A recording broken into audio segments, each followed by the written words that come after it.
అనగనగా రంగాపురం అనే ఒక ఊరు. ఆ ఊరిలో రామయ్య అనే ఒక రైతు ఉండేవాడు. అతనికి 3 కొడుకులు. వారు రామయ్యకు వ్యవసాయ పనుల్లో సాయం చేసేవారు. 3 కొడుకులు ఎంతో అన్యోన్యంగా ఉండేవారు. అదే ఊరిలో రామయ్యకు భద్రయ్య అనే ఒక మిత్రుడు ఉండేవాడు. అతను చాలా తెలివిగలవాడు. రామయ్య భద్రయ్యకు తన కష్టసుఖాలు చెప్పుకుని సలహాలు తీసుకునేవాడు. ఒకరోజు రామయ్య పొలం నుండి ఇంటికి వెళ్తుండగా భద్రయ్య ఎదురుపడతాడు. రామయ్య బాగా నీరసంగా ఉండడం గమనించిన భద్రయ్య, ఏమిట్రా, హాయిగా విశ్రాంతి తీసుకోవాల్సిన వయసులో ఇంతలా కష్టపడుతున్నావు? నీ 3 కొడుకులకి ఈ బాధ్యతలు అప్పగించి నువ్వు విశ్రాంతి తీసుకో. 3కి వివాహాలు జరిపించి ఆపై వారికి బాధ్యతలు అప్పగించాలి అని అనుకుంటున్నాను అని రామయ్య భద్రయ్యకు చెప్పి అక్కడి నుండి ఇంటికి బయలుదేరుతాడు. కొన్ని వారాలు గడుస్తుంది.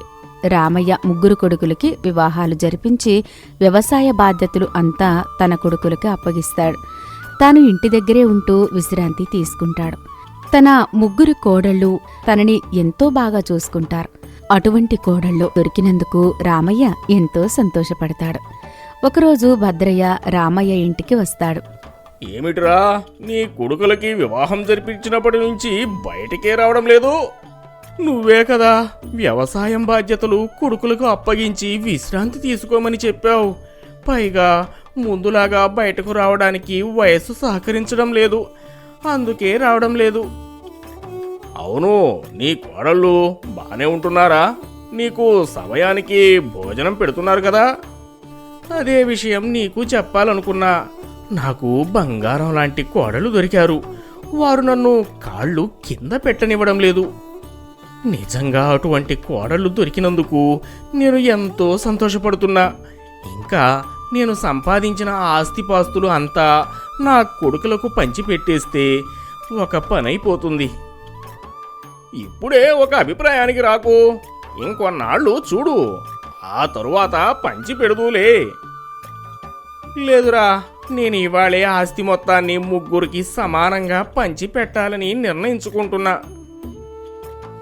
సరే, ఇక నీ ఇష్టం, నేను ఉంటాను అని భద్రయ్య అక్కడి నుండి వెళ్తాడు. రామయ్య ఆ రోజు 3 కోడళ్ళని పిలిచి తలా ఒక పెట్టెను ఇస్తాడు. ఆ పెట్టె నిండుగా బంగారం ఇంకా నగదు ఉంటుంది. వాటిని తీసుకుని 3 కోడళ్ళు వారి వారి గదుల్లోకి వెళ్తారు.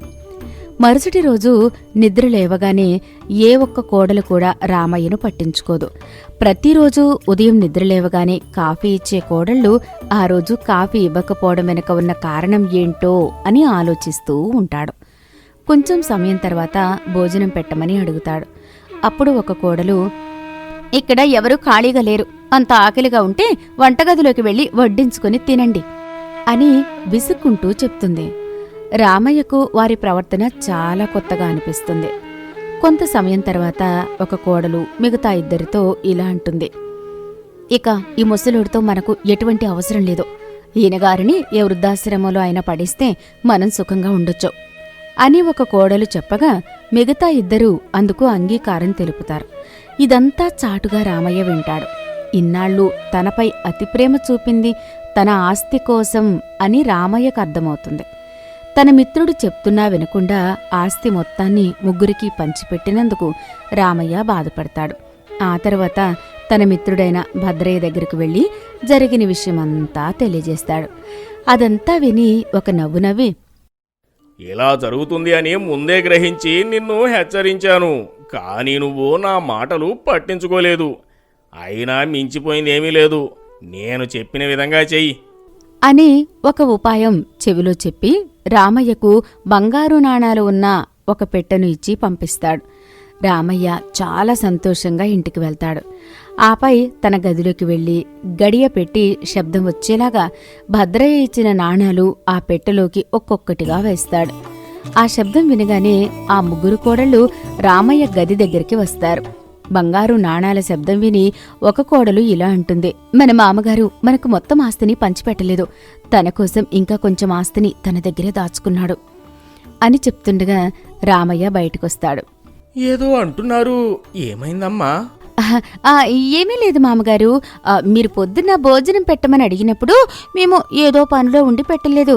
అందుకు మమ్మల్ని క్షమించండి. మీరు చేతులు కడుక్కొని రండి, మీకు రకరకాల పిండి వంటలతో భోజనం వడ్డిస్తాం.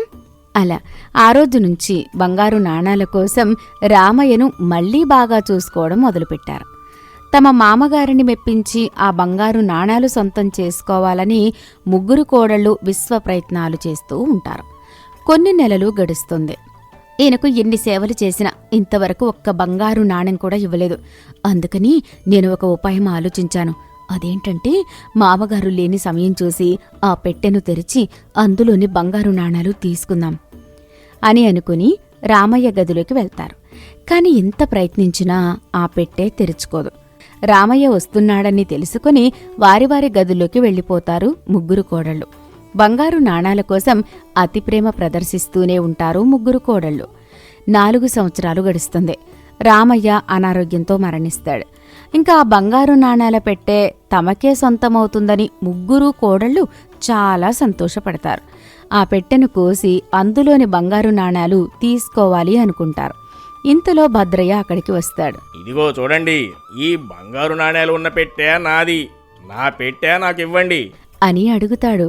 అందుకు రామయ్య కొడుకులు కోడళ్ళు భద్రయ్యపై మాటల యుద్ధానికి దిగుతారు. ఇది ఇలా తేలేలా లేదు అని ఆ ఊరి పెద్ద మనిషి దగ్గరికి వెళ్తారు. ఆ పెట్టె తమదంటే తమది అంటూ రామయ్య కుమారులు కోడళ్ళు వాదిస్తారు. అప్పుడు భద్రయ్య ఊరి పెద్దతో ఇలా చెప్తాడు. అయ్యా, రామయ్య నా చిన్ననాటి మిత్రుడని ఈ ఊరిలో ఉండే ప్రతి ఒక్కరికీ తెలుసు. ఒకరోజు రామయ్య నా దగ్గరకు వచ్చి ఆస్తిపాస్తులు అంతా పంచిపెట్టాక నా కోడలు నన్ను సరిగ్గా చూసుకోవడం లేదని నా దగ్గరకు వచ్చి బాధపడ్డాడు. అందుకని నేను ఒక ఉపాయం ఆలోచించి నా దగ్గర ఉన్న బంగారు నాణేల పెట్టెను ఇచ్చి చప్పుడు వచ్చేలాగా రోజు ఆ బంగారు నాణేలు ఆ పెట్టెలోకి వెయ్యి. అప్పుడు ఆ నాణేలు దక్కించుకోవడానికైనా నిన్ను బాగా చూసుకుంటారని ఉపాయం చెప్పి పంపాను. నేను అనుకున్న విధంగానే ముగ్గురు కోడళ్ళు ఆ నాణేల కోసం రామయ్యను బాగా చూసుకోవడం మొదలుపెట్టారు. మీకు నా మాటల మీద నమ్మకం లేకపోతే మీరే ఆ పెట్టెను తెరిచి చూడండి. రామయ్యే ఈ విషయం అంతా రాసి ఆ బంగారు నాణేలు ఎవరికి దక్కాలో కూడా ఒక పత్రంలో రాసి పెట్టాడు అని తన దగ్గర ఉన్న తాళం చెవిని ఇస్తాడు. అప్పుడు ఆ పెట్టెను తెరిచి చూడగా భద్రయ్య చెప్పిన విధంగా ఆ పెట్టెలో ఒక పత్రం ఉంటుంది. అది చదివిన ఊరి పెద్ద రామయ్య కొడుకులకు ఇలా చెప్తాడు. భద్రయ్య చెప్పింది అక్షరాల సత్యం. అందుకు ఈ పత్రమే రుజువు. ఈ పెట్టె కేవలం భద్రయ్య లేదా భద్రయ్య కుమారుడికి మాత్రమే చెందుతుంది. పైగా మీ తండ్రి ఈ పత్రంలో ఆ నాణేలు అప్పుగా భద్రయ్య నుండి తీసుకున్నాను అని రాశాడు. కనుక దానికి వడ్డీ కూడా మీ ముగ్గురే చెల్లించాలి, లేదంటే మీకు శిక్ష తప్పదు అని చెప్తాడు. ఊరి పెద్ద మనిషి చెప్పిన విధంగా ముగ్గురు కొడుకుళ్ళు భద్రయ్యకు వడ్డీ చెల్లిస్తారు. తాము చేసిన పనికి అందరి ముందు సిగ్గుతో తలదించుకుంటారు. భద్రయ్య తెలివితేటలను అభినందించి పంపిస్తాడు ఆ ఊరి పెద్ద మనిషి. మీకు ఈ వీడియో నచ్చితే లైక్ చేసి మీ మిత్రులకు షేర్ చేయండి. అలాగే ఊరి పెద్ద మనిషి రామయ్య కొడుకుల నుండి వడ్డీ వసూలు చేసి భద్రయ్యకు ఇవ్వడం కరెక్టా కాదా అని కూడా కామెంట్ చేయండి.